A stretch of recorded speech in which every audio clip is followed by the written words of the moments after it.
Right Honourable Speaker and Honourable colleagues. I would like to thank you for the opportunity. Right Honourable Speaker and Honourable colleagues, I would like to add something to what Honourable Dura has echoed. He has addressed the issue of governance. But we must address the real issue. The real issue that young people are grappling with is unemployment.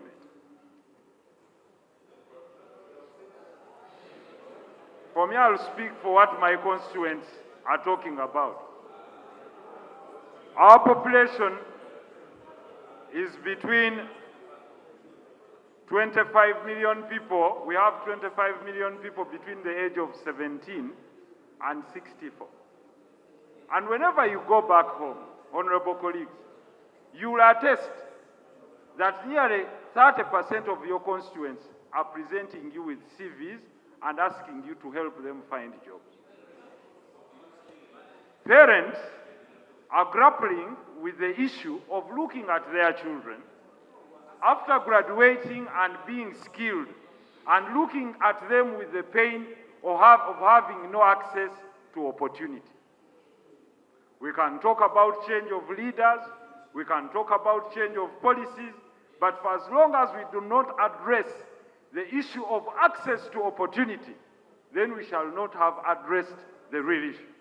Secondly, Right Honourable Speaker, when the traders closed as a result of the taxation, people laughed it off. The continuing pain of people losing their capital due to high taxation, due to high interest rates, due to lack of access to capital and factors of production, narrowing the gap for growth is just a recipe for poverty, and as a result, we shall have increased crime. As a result of increased crime, we shall breed repeated demonstrations day in, day out. Right Honourable Speaker, finally, the gap between the rich and the poor continues to grow. And for as long as it continues to grow, there is relevant discontent. Today we can lock up all the corrupt, because if they are arraigned in the courts of law and proven that they are guilty, rightly so, the course of the law must the law must take its course. We as Parliament can do something, because we've produced reports. The report of trade and tourism produced something, and here is the basis that government has used to apprehend some of the people. So someone cannot say that Parliament has completely done nothing. Maybe probably they are demanding for more, for much more accountability, and rightly so.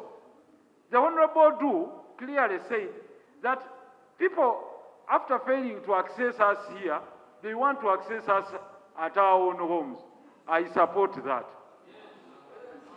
The member of Parliament you elected must be accountable to you. Go to his home and ask him, why is it that this is the one being taxed? Rather than finding us in a group and say that whatever you're debating it collectively and accepting it collectively. Probably we say no to certain things, but we are not good enough to persuade some of you to agree with us. Therefore, if your constituent is discontented with what we are debating, I support them to come to your home and ask you as their member of Parliament as to why they are unemployed, as to why they are highly taxed, as to why they are evicted and you have nothing to say, rather than coming to burn down an institution that they seek to occupy. In any case, Right Honourable Speaker, there is a cycle of election. If someone is discontented today, my best advice to our young colleagues, 16 months are not far away. If your member of Parliament has not performed, pick the nomination forms and contest against them and come and do better here. You can change what you want to change when you sit here. But for as long as you shun politics and leadership, you will never ask for accountability and get it. If you want to get it, take part. To our young children, we might have disappointed you here and there, but you have an opportunity to also contest, and you come to this platform and you debate your own way out. Thank you. Now, you very well know that the Owechitiibwa is an important title in Uganda as a kingdom.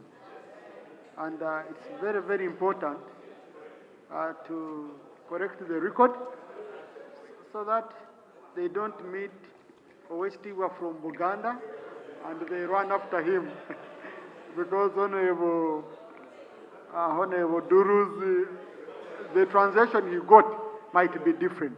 So if it pleases you, let me allow the chairman of Uganda Caucus.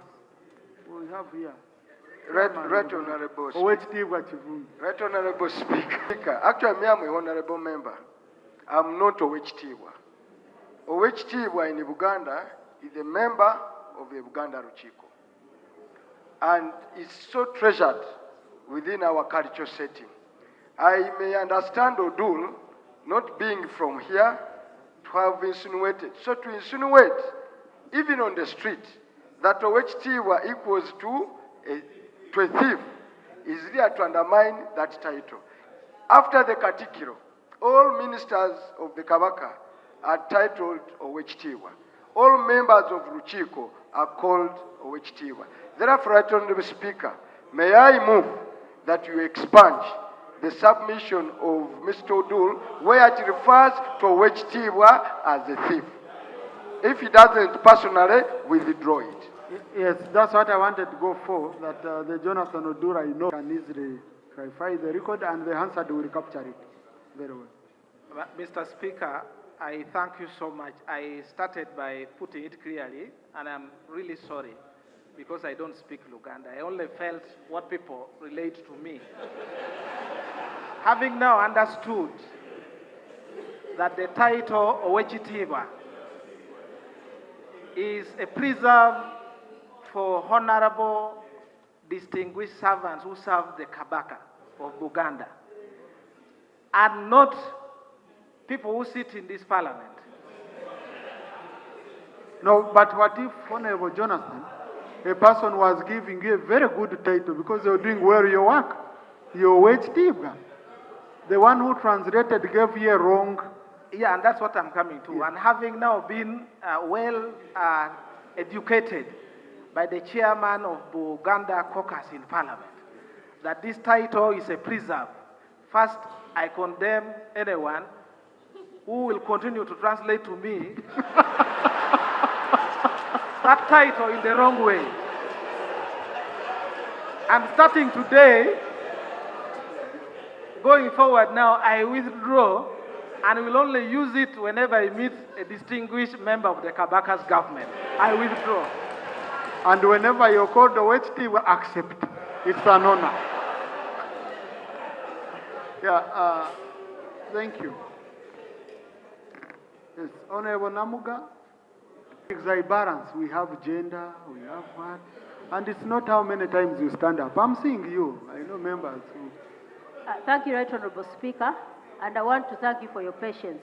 Because much as we wanted to handle this matter in the start, but you guided very well, I want to thank you for that wisdom. Right Honorable Speaker, I want to remind colleagues and your seat about the preamble of this Constitution. Right Honorable Speaker, we the people of Uganda, recalling our history which has been characterized by political and constitutional instability, and recalling all our struggles against the forces of tyranny and oppression and exploitation, I will not read everything. We did agree that this is the very supreme law of the land. You want me to read everything? You'll submit later.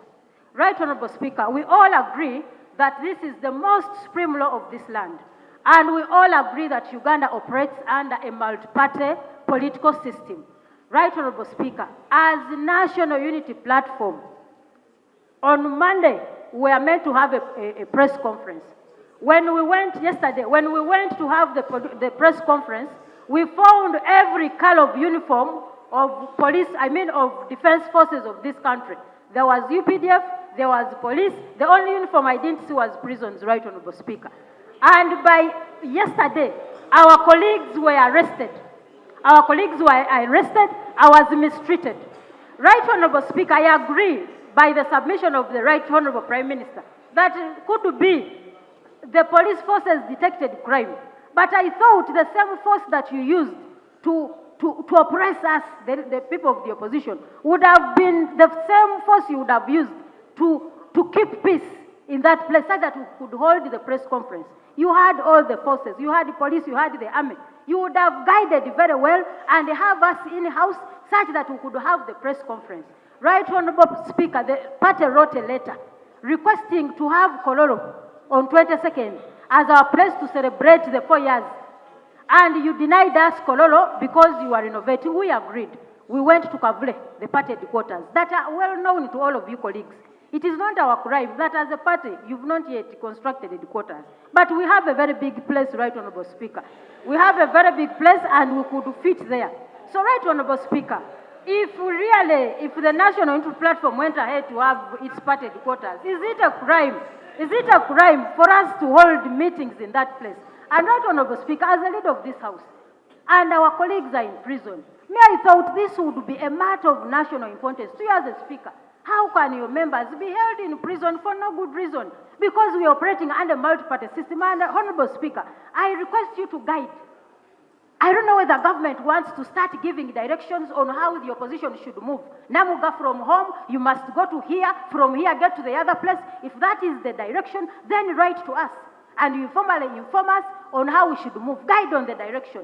To Right Honorable Speaker, freedom of expression is a right non-negotiable to this country. Yes, very true. So, Right Honorable Speaker, for this House to sit today, when our youth, the Gen Zs that you like so much, and that is your generation, are being refused to march to this House, Right Honorable Speaker, to bring their petition. Right Honorable Speaker, people have been detained in several police stations. People have been detained. Right Honorable Speaker, are we proceeding very well? No. If we sit in this House when the law is totally being disbanded, we are acting out of the Constitution, outside the law, Right Honorable Speaker. Is it intentional on the side of the NRM to oppress everyone? Is it intentional? The Prime Minister should come out and explain, Madam, come and explain to this country. Why are you acting informally? Even under where circumstances, when you know the law, you are here misinterpreting the law purely. In your favor, you misinterpreted. So, Right Honorable Speaker, I want to thank you for directing very well. But we cannot proceed to handle business here. I'm not directing. But it is human to think about the opposition beyond. We are citizens of this country and we should be given equal time, equal space to express our rights in this country. Thank you, Right Honorable Speaker. Thank you. Honorable colleagues, I think 80% of the people who have spoken are from opposition. So I'm giving you time. That's number one. No, on a platform which I'm in charge of, you have space. Number two, honorable colleagues, the problem is here we sit, Rope raises issues before they are even answered. Oil minister is answering. You start order. You don't want to even listen to an answer. And then you also repeat what your colleague had raised. We go repeating. Can I request the Attorney General? Can I request the Attorney General? Yes.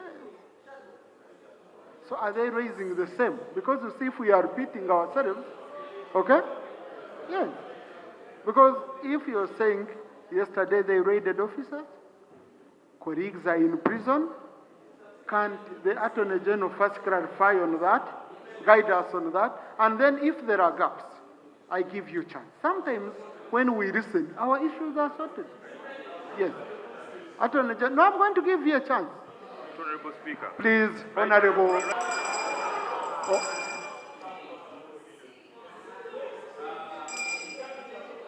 Right Honorable Speaker, it has now become deliberate that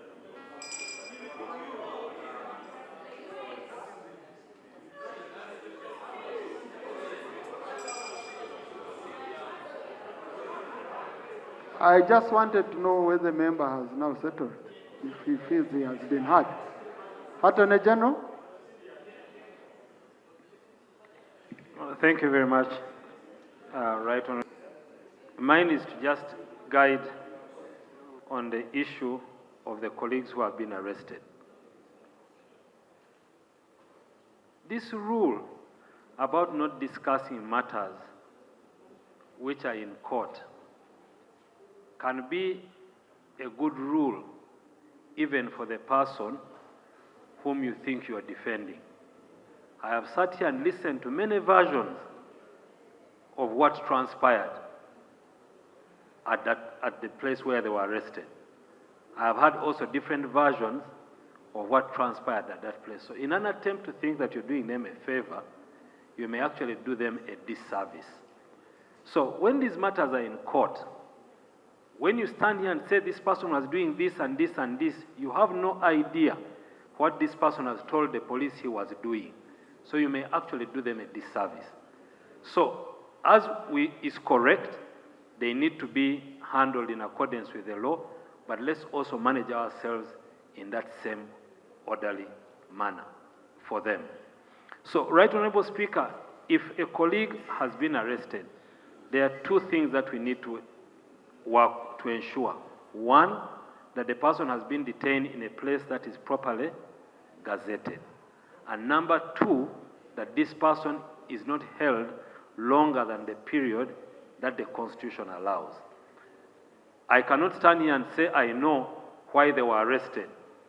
But the framers of the Constitution, who are members of Parliament at the time, found it necessary to allow police in the Constitution the mandate to arrest someone when they have a suspicion that this person was going to commit an offense. So, whereas the opposition may look at everything with suspicion, always look at it with suspicion, you always need to sit back and think, what if they were right? What if they were wrong? So let us allow the police the opportunity to do that. That's what I was given. That's what I was requested to give. Yes. It is. I'm not.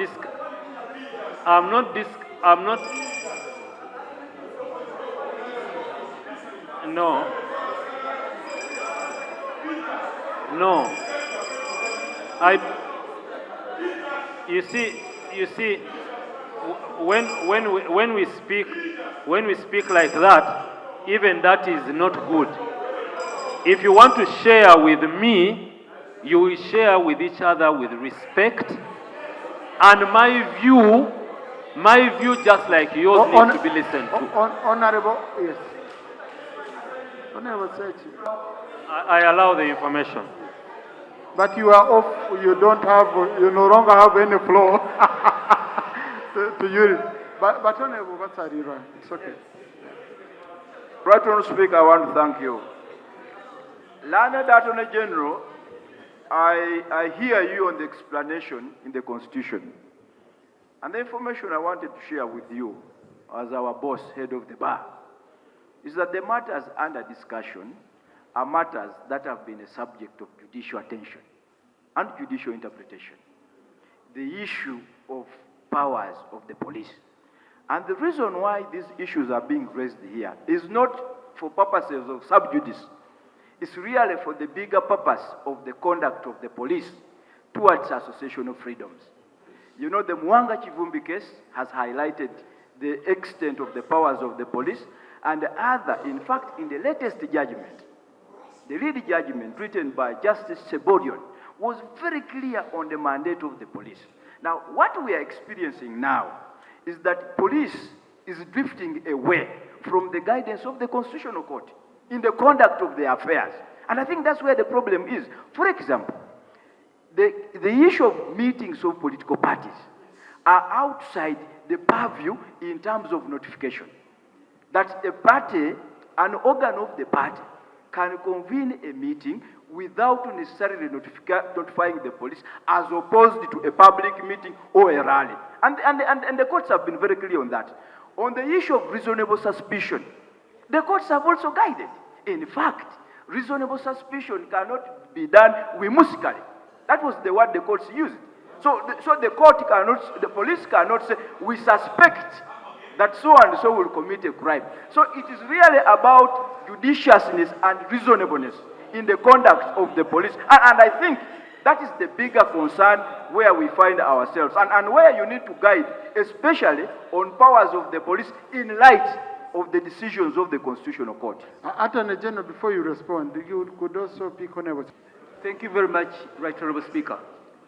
Right Honourable Speaker, why we rise up in arms against the statement of the Attorney General? You have been peaceful. Yes, Right Honourable Speaker, thank you.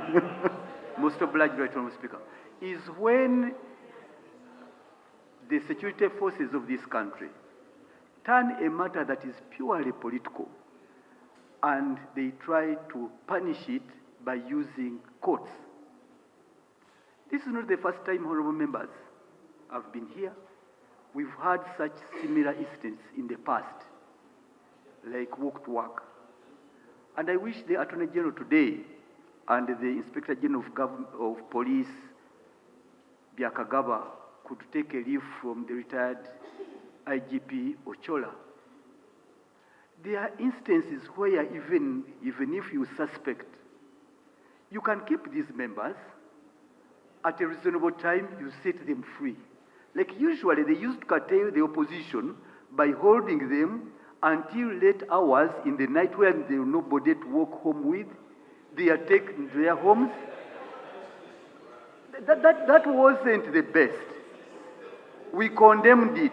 But here, where the Attorney General looks in the camera and says he's going to subject members of Parliament under a punitive legal system, where they are arrested in their cars, Right Honourable Speaker and Attorney General. We witnessed a member being arrested in the course of driving his car. His car is towed and is inside. He's taken to CPS. And at 8 p.m., he's arraigned in courts of law at night and remanded. Right Honourable Speaker. It was at night, Right Honourable Speaker. Mr. Attorney General, this is our country. We are lucky we are on the government side, and this I'm warning members. But tomorrow you may not always be in government. Would you wish to be treated in the same manner when you are organizing? Why are you causing unnecessary fires? Why are you causing unnecessary hatred and friction in the country? On a simple matter, Right Honourable Attorney General, look at it this way. Today we are in government, and therefore you speak a lot of law and a lot of English. But you know very well that these are the people who are helpless. Then you are citing sub judice, meaning that members of Parliament should not speak. They should allow theirs to go in prison. And I think this is not fair. So once you are meeting your colleagues, be fair to us. Thank you, Honourable. Be fair to Parliament.